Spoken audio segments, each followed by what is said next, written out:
So the rolled oats is really easy to do, like in a stovetop, or you could do it in a rice cooker if you wanted to. It's a 2-to-1 ratio, so water or milk to rolled oats.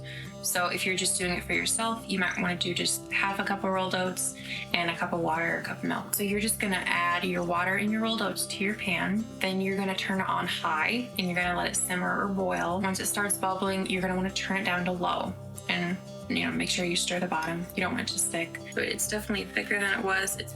It's not all the way there yet. Probably a little chewy still. You're just going to leave it on low, probably 15 minutes to half an hour. It doesn't have, you definitely don't want it to be on boiling that whole time, because otherwise you're gonna burn the oats. So see, it was gonna boil over there for a second. It can heat up pretty quickly, just a few minutes. So then I just turn it to low. I'm just getting it partially on because it's still pretty hot, and it'll boil over if I set it all the way on. You don't have to stir it the entire time, you're not chained to the stove. If you wanted to cook it with milk, then yeah, you might wanna be there stirring and watching it all the time, because milk can burn really easily. But with water, it's pretty safe. Once it looks ready, maybe taste test, just make sure it's cooked enough, then just turn the stove off and you're good to go. Add your toppings. Chocolate chips. There's some dried fruit if you want, just for toppings. It sort of depends on what you like.